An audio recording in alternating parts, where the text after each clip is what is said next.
Hey everyone, happy Thursday. I'm Rachel Robillard. And I'm Derek, here to welcome you guys to yet another amazing episode of Sneak Peek. So amazing. So up first we have this. Whoa, we haven't even played the intro yet. That's right, I guess I'm just overly excited to be hosting this week's Sneak Peek. Okay, just roll the intro.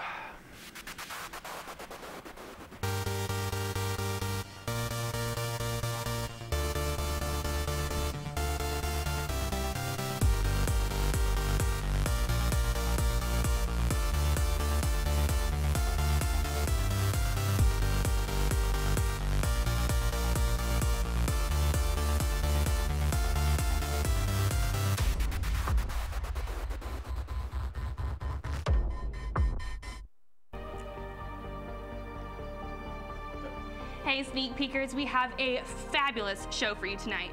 Speaking of fabulous, the fabulous Selena is hosting our news desk for the week. Oh my gosh, she is so fabulous. I love her so much. She's definition fabulous. The dictionary should definitely just move Selena next to fabulous. So fabulous. So fabulous. We have a extra fabulous segment of News Desk this week by the fabulous Selena. Hey Sneak Peekers, it's been another week full of entertainment. Let's kick things off with my favorite gal, Taylor Swift. Monday evening, she made a special phone call to a very special fan. 4-year-old Jolene Salinas got a 20-minute FaceTime call from the Shake It Off singer.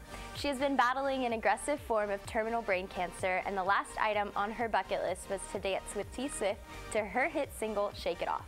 After hashtag #JakeItOffJolene started trending on Twitter over the weekend, Taylor decided to make the 4-year-old's wish come true. You go, Tay.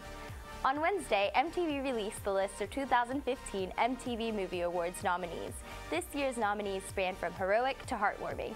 Guardians of the Galaxy, The Fault in Our Stars, Neighbors, all of these lead the pack with 7 nominations each.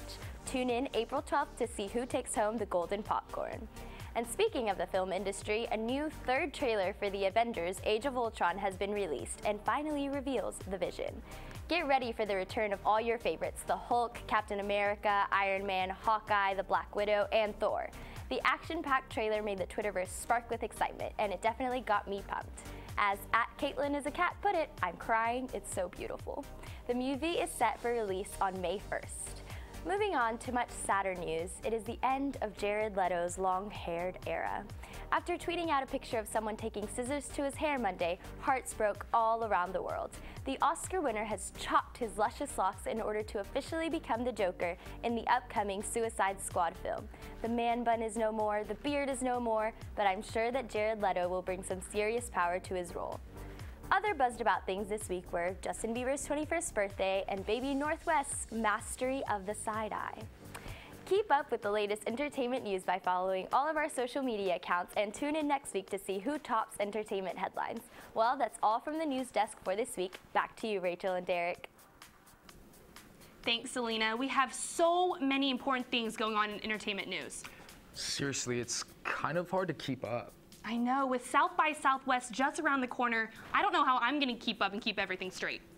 Maybe we should just review last year's South by Southwest interviews. That way we can mentally prepare and have a Bring It Back Thursday. Well, it's Throwback Thursday. That's what I said. Sure, Derek. Well, just roll the tapes. What do you got there, sweetie? You got a balloon? That's not a balloon! Oh, Jesus! So can you guys tell us a little bit about your characters that you play in the movie? Yeah, I play Pete, who's the vice president to Zach's president, and I'm like the slightly more nice, smarter. I have more morals than Zach, but I'm pretty much the same character as Zach, but just with more morals. Yeah. And I play Scooney, who is literally only in the movie to show off a giant penis. Yeah. Evan, I know you direct, you write, and produce. Which of the 3, or many talents and hats that you put on, which do you enjoy doing the most? I enjoy writing the most, I think. Producing's the hardest, and directing is kind of like directing's the most fun, but you can only do so much. Like, you can't direct like 3 movies a year, but I can write every day and love it. So I'm going writing.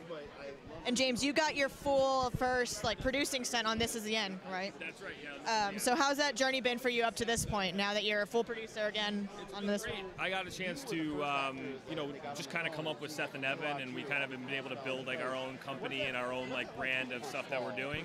And that part is probably the most satisfying, is that we now have our own stable of projects, people that we get to work with.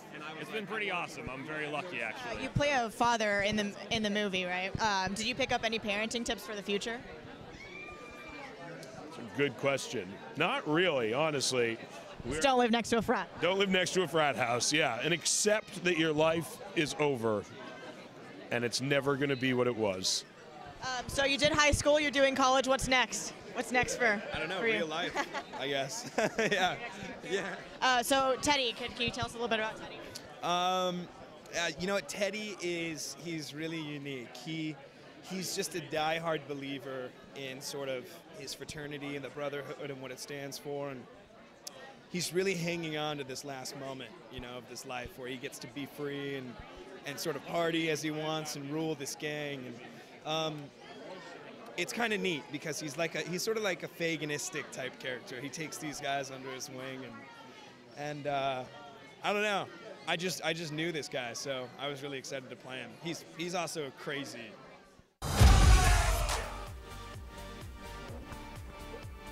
All right, I just don't know how I feel about Dave Franco. What do you mean? Are you not telling me you don't get those creepy vibes? Oh, I do. He's a creep for sure, but it's part of what fascinates me about him. Okay. Okay, well, anyways, sneak peekers, stay around because we'll be right back after this commercial break.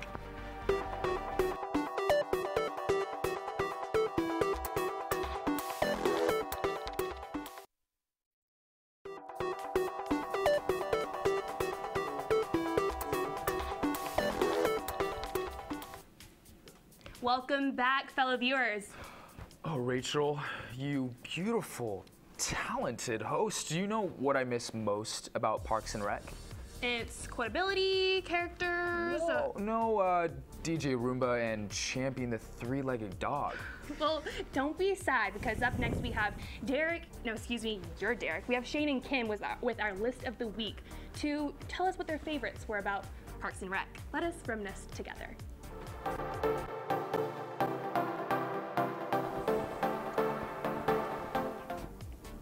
On February 24th, TV lost one of its great comedies. For 7 seasons, Parks and Recreation, rest in peace, has given us a new perspective on life. To show our respects to the NBC hit show, we have compiled a list of the best moments from the show. Spoiler alert, obviously. Let's start off with a highlight from the Season 2 episode, Telethon. In this episode, Leslie, played by Amy Poehler, has to naturally run a telethon during the graveyard shift. In order to stay moving, she consumes Candy Company Sweetum's new Nutri-Yum bars, not knowing what's in them. Frankly, she doesn't care. However, Anne, played by Rashida Jones, is quick to reveal that Nutri-Yums are literally just bars of sugar. This leads Leslie to slam herself against a window in a fit of sugary excitement to try and scare Anne. It's hard to convey the brilliance of this moment with just a photo, but trust me, it's truly fantastic. In the episode Ron and Tammy, we are introduced to one of my favorite secondary characters of all time, Tammy 2. Tammy 2, played by Nick Offerman's real-life wife, Megan Mullally, plays Ron Swanson's psycho, sex-crazed ex-wife. In the episode, Tammy approaches Leslie pretending to want to settle the differences between her and Ron. In reality, she just wants Ron to give her the lot that Leslie wants to turn into a park. Even though Ron falls for Tammy 2's trap, he quickly realizes he's being manipulated and learns to resist her so-called charm.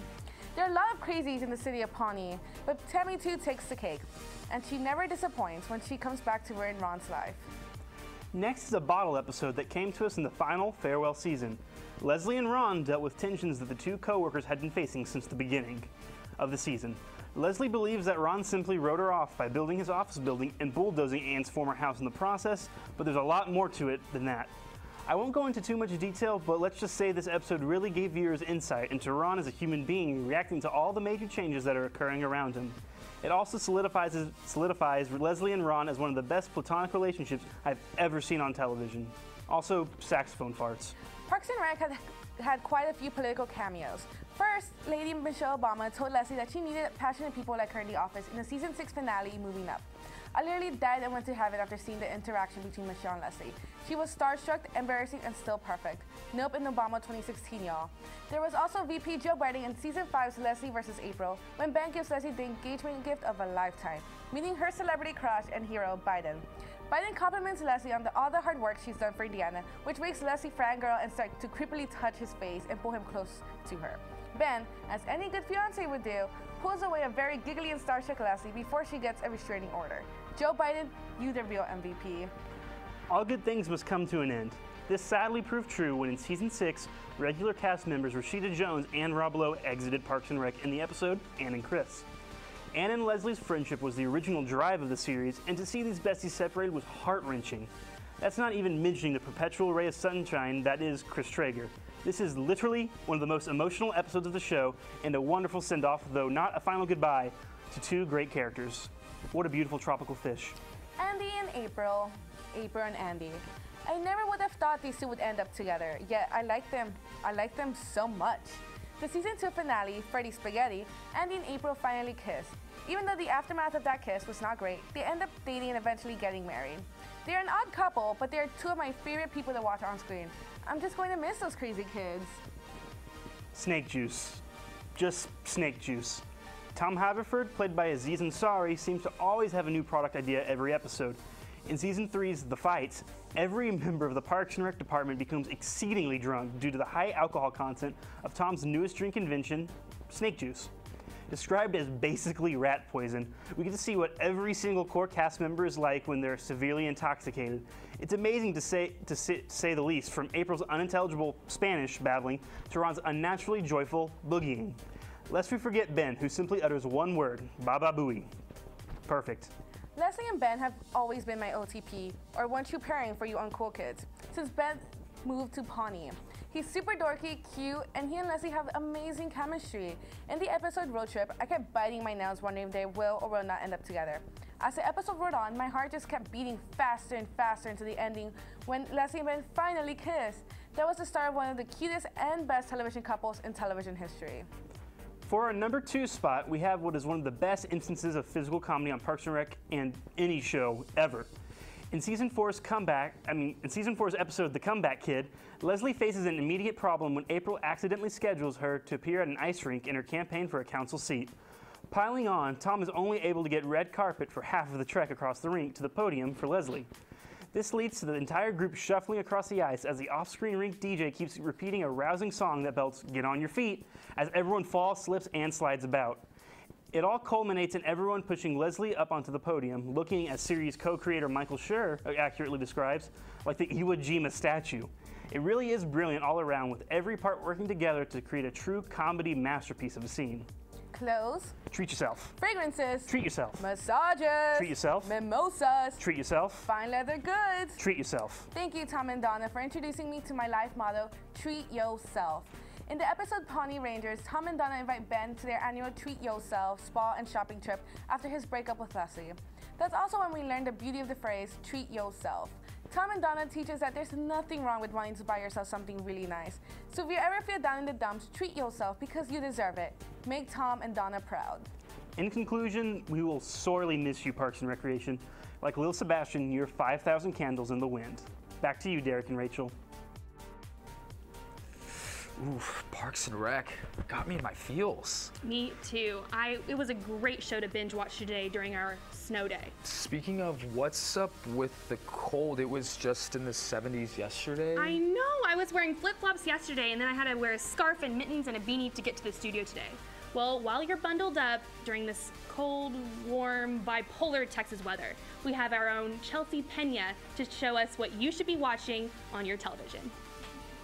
Today, we, the students of the University of Texas and students from other respectable school districts, had canceled classes because of a snowstorm. The city naturally prepared as if something like this were to happen.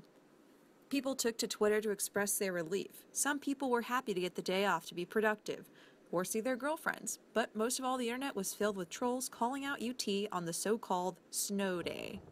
In honor of this cold, snowless, iceless, cleared skied, suns out, guns out snow day, we have put together a list of our favorite cold, snowy movies.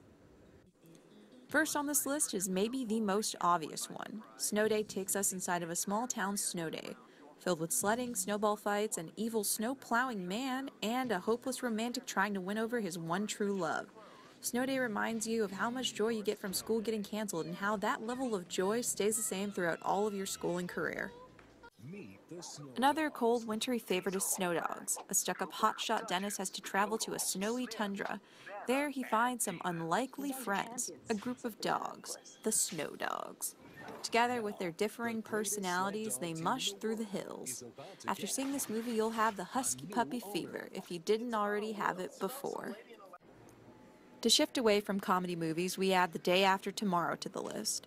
The dreamy Jake Gyllenhaal is in the city of New York with the rest of his scholars as a mean and fatal storm blows in. This movie, created to cultivate awareness on global warming, what's up, Al Gore, takes us inside the frozen city, complete with frozen buildings, freezing temperatures, and vicious sled dogs. Completely unrelated to the previously mentioned dogs, though. This movie makes you want to bundle up and jump the bones of Jake Gyllenhaal all at the same time. As much as it pains me to mention this, topping off the bottom of our list is, of course, Frozen. A magic kingdom frozen under ice because of an unfortunate curse, two princesses, one of which just wants to build a snowman, and the other just trying to survive. When the Ice Queen runs away from her ice palace, it's up to the other girl in this movie to save the day. A very Disney premise, complete with a love affair, of course, reindeer, ice picking, snowman, and a very catchy song that I just couldn't let go. Until I heard this version. Well, now they know. Let me poop, let me poop. Can't hold it in anymore. Let me poop, let me poop. I should have closed that door. I don't care what they're going to say. Let the poop come out. The smell never bothered me anyway. I'm much more into Emily's version. With that being said, that's all for our lineup tonight. Stay warm. Back to you guys. Let it go. Let it go. Enough. I am so done with that song. Okay, Derek, I know it's overplayed, but it's still such a great song. Okay. Don't okay me. While I convince Derek the glory that is Frozen, we're gonna take this commercial break. You can try. We'll be right back.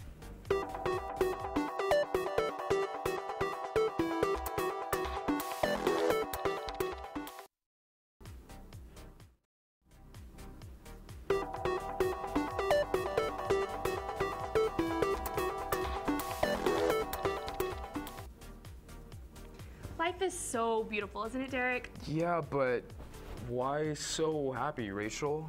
Well, Derek, I just got done watching all 4 seasons of American Horror Story, and let me tell you, I'm in love with Evan Peters. Why, he was horrible in X-Men, and now he's doing more horror in the movie Lazarus Effect, which Alex just so happens to be reviewing in a second. Well, what are we waiting for? Alex, take it away. Hi, Alex here. More often than not, moviegoers tend to give a pass on horror films that fall short in quality but provide a good scare. The Lazarus Effect sadly falls on both fronts. Under the direction of David Gelb, the film manages to impress audiences with decent visuals and production design, but is unable to conjure up any frightening moments or a conclusion that masks its empty plot. Marketed as a production from the makers of Paranormal Activity and Insidious, it was a reasonable bet to believe The Lazarus Effect would be a somewhat functional tale with cheap scares that have admirable execution. But neither are present as we follow a relaxed group of researchers who attempt to bring back the dead back through science. Upon a somewhat successful revival of a previously deceased dog, the team prepares to reveal their discovery to the world. But things get seriously complicated when they are forced to shut their project down before getting to properly celebrate. The synopsis of this story unfortunately proves to be the most exciting facet, since the writers fail to do it justice when combining theories of religion with biological science, a line that gets clearly lost in the events of the film. The nature of the setting presents ideas of a science fiction horror with convoluted scientific vocabulary that is supposed to confuse the audience more than makes sense. But that gets quickly thrown in the trash as the writers begin to toss up unsystematic questions regarding the afterlife and consequences of the evil doings. There's also the exploration of Wilde's character and her background as a large building point that never pays off. This is evident through an elaborate reveal that feels more desperate than anything else, along with the lack of invention to provide any actual scares that are unpredictable. These elements doom the commendable efforts of the film, although there are a few to begin with. The performances were acceptable given the stock characters the actors were provided with. Duplass does his best to portray an ambitious scientist, but falls short in making the viewers care for the losses his character experiences throughout. Wilde delivers a respectable performance when the events turn and is able to show a dynamic range of skills through the more interesting situation presented to her character. Overall, The Lazarus Effect is a muddled mess with fizzles in originality, but holds some ground in its technical aspects and a strong performance from Olivia Wilde. Exertions are made to close out its third act with an interesting ending, but instead makes the audience say, wait, what? And for these reasons, I give it a 1 of 5 stars. The movie just doesn't work. Fortunately, the director graces the viewers with a short runtime of 90 minutes. Back to you guys. So Derek, do you have any plans for South by Southwest? Definitely. I've got a plan. I know exactly what movies, parties, concerts to hit.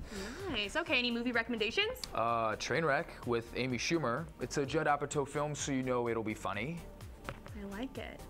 All right, that's a good one. I mean, I could show you the trailer right now. Oh, let's do it. Let's roll it.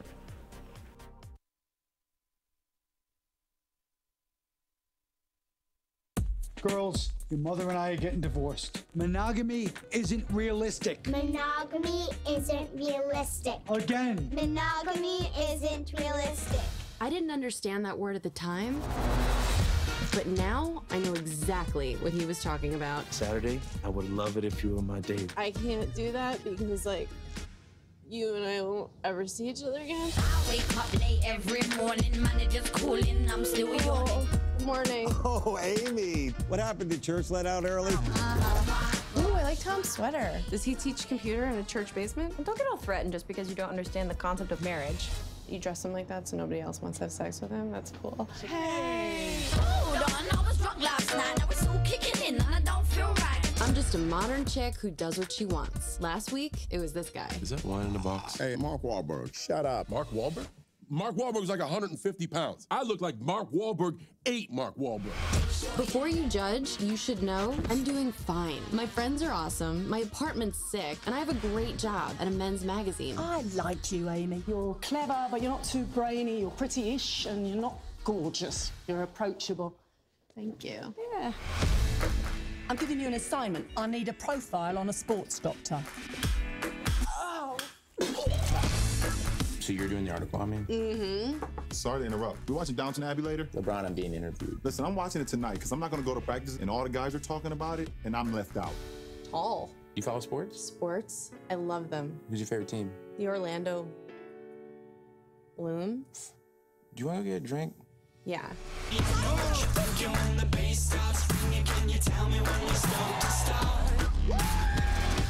What am I doing? I slept at the doctor's place last night. My boy got intimate. Yes. Sexual intercourse. Oh! You never spend the night. What were you, blackout drunk? No, I had like 2 drinks. 3 max. 4 now that I'm tallying. Because you're on antibiotics or something? Oh my God, he's calling me. Why would he call? You guys just had sex. This is Amy. I think you butt dialed me. No, I dialed you with my fingers. What'd she say? What'd she say? He called me on purpose. Hang up. He's obviously like sick or something. I was calling to say I had a really good time last night. I was wondering if you wanted to hang out again. I'm gonna call the police.